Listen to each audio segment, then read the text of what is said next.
देख रहे हैं रिपब्लिक भारत, आपके साथ मैं हूं श्वेता त्रिपाठी और मेरे साथ इस वक्त सृष्टि पांडे और मीनाक्षी मौजूद है स्टूडियो में। बड़ी जानकारी आपको दे रहे हैं लगातार युद्ध के मैदान से। बड़ी जानकारी के साथ इस वक्त शुरू करते हैं। आपको बता दें गाजा के अल ज़हरा इलाके में हवाई हमला हुआ है। हमले में आतंकी ठिकाने पूरी तरह से नष्ट किए गए हैं। बड़ी जानकारी इस वक्त आपको बता रहे हैं क्योंकि जरूरी यही है कि आतंकी ठिकानों को नष्ट किया जाए, उन सुरंगों को नष्ट किया जाए जो हमास ने खुद के लिए बनाई है। ये तस्वीरें आप देख रहे हैं, एक के बाद एक ये स्ट्राइक की जा रही है जो बता रही है कि हमास का पूरा खात्मा कैसे नजदीक है।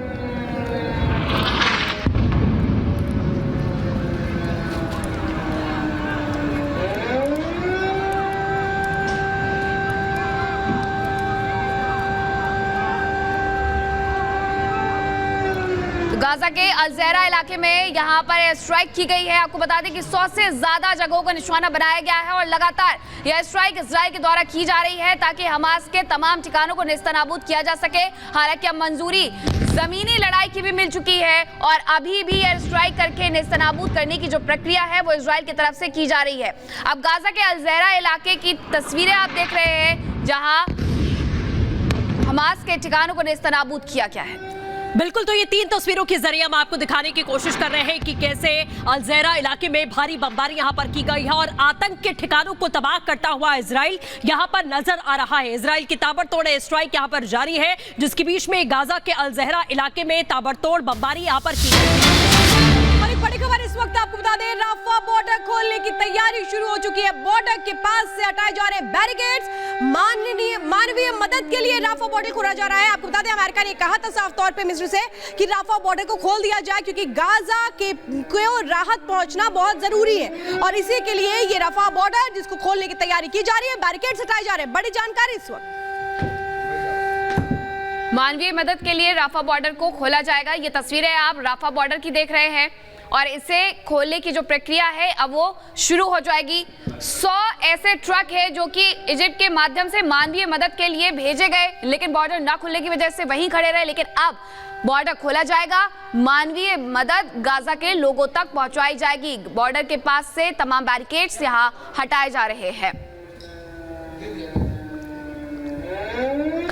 बिल्कुल, तो बड़ी खबर आपको लगातार बता रहे हैं कि किस तरीके के हालात बने हैं। राफा बॉर्डर खोलने की तैयारी यहां पर की जा रही है। जो जानकारी इस वक्त मिल रही है, गाजा से बाहर निकलने के जो है यही रास्ते हैं और बॉर्डर के पास से जो बैरिकेड्स हैं वो यहां पर हटाने की कोशिश की जा रही है। मानवीय मदद के लिए राफा बॉर्डर जो है वो यहां पर खोलने की तैयारी की जाएगी और बॉर्डर से जो बैरिकेड्स है उसे यहां पर हटाया जाएगा ताकि जो मानवीय मदद है आम लोगों के लिए, जो आम लोग यहां पर हैरान परेशान है, उन्हें जो है मदद यहां पर मुहैया करवाई जा सके। ये इस वक्त की बड़ी जानकारी आपको दे रहे हैं कि मानवीय मदद के लिए राफा बॉर्डर जो है वो खोला जाएगा और गाजा से बाहर निकलने के 3 रास्ते हम आपको बता रहे हैं। राफा क्रॉसिंग खोलने से आखिरकार मिस्र क्यों डर रहा है, ये हम आपको बताने की कोशिश कर रहे हैं। 3 में से 2 रास्तों पर इजराइल का कब्जा है, ये आपको बता दें कि राफा क्रॉसिंग खोलने से मिस्र क्यों डरा हुआ है। सिर्फ राफा क्रॉसिंग के जरिए ही बाहर निकल सकते हैं लोग और उसे खोलने की अब तैयारी जो है वो की जा रही है। हमास के आतंकवादी को भागने नहीं देना चाहता है इजराइल, ये इसके पीछे की रणनीति मारी जा रही है और मिस्र को बॉर्डर खोलने पर इजरायली हमले का भी डर है कि मिस्र अगर बॉर्डर खुलता है तो इजराइल हमला कर सकता है। शरणार्थियों के जमावड़े को लेकर भी मिस्र यहां पर चिंतित है क्योंकि तमाम जो आम लोग हैं वो निकलने की कोशिश कर रहे हैं। बॉर्डर खोलने से पहले इजराइल से गारंटी की मांग यहां पर मिस्र की ओर से की जा रही है। शरणार्थियों का भार लेने से मिस्र इस वक्त बचता हुआ नजर आ रहा है। इस्लामी आतंकियों के बॉर्डर पार करने का भी डर उसको यहां पर सता रहा है क्योंकि हर कोई चाहता है कि आतंक उनके देश में ना पहुंचे और मिस्र ने सिर्फ विदेशियों के बाहर निकलने की बात यहां पर कही है कि जो विदेशी है सिर्फ वही बाहर निकल सकते हैं। इसी बीच एक और बड़ी खबर आपको बता दें कि गाजा में एक बार फिर से एयर स्ट्राइक हुई है, इसकी जानकारी मिल रही है। हवाई हमले के बाद में धुआं ही धुआं देखने को मिल रहा है। इस वक्त की बड़ी जानकारी आपको दे दें तो गाजा में एक बार फिर से एयर स्ट्राइक हुई है जिसके बाद धुआं देखने को मिला है। आपको बता दें कि एयर स्ट्राइक 7 अक्टूबर जब हमास ने यहां पर 5000 रॉकेट दागे थे, उसके बाद जवाबी कार्रवाई करते हुए इजराइल लगातार एयर स्ट्राइक कर रहा है। एयर स्ट्राइक की तस्वीरें एक बार फिर से सामने आई हैं और गाजा में एक बार फिर से एयर स्ट्राइक की गई है। तमाम वो ठिकाने जहां पर हमास का कोई भी आतंकवादी छिपा हुआ हो सकता है, हर तरफ इजराइल की नजर है और ऐसे में इजराइल ने एक बार फिर से एयर स्ट्राइक करके हमास के उन ठिकानों को नेस्तनाबूद करने की कोशिश की है। इसके पहले अगर हम बात करते हैं कल रात की, तो 100 से ज्यादा ठिकानों पर यहाँ एयर स्ट्राइक की गई है। हर तरफ से यहाँ घेरने की जो कोशिश है वो की जा रही है। एयर स्ट्राइक हो भूमध्य सागर के माध्यम से हो या फिर सड़क के माध्यम से हो। इजराइल हमास से जंग के बीच सबसे ज्यादा जिस हथियार की चर्चा हो रही है वो आयरन डोम है, जो इजराइल का सबसे बड़ा रक्षा कवच है, जो हमास के हजारों रॉकेट को हवा में ही मार गिराता है। अकेले आयरन डोम ने हजारों लोगों की जान बचाई है। इस आयरन डोम को आज पहली बार कोई भारतीय टीवी चैनल बेहद करीब से दिखाने जा रहा है। सबसे पहले आपको इजराइल के ग्राउंड जीरो से आयरन डोम पर एक्सक्लूसिव रिपोर्ट दिखाते हैं, देखिए।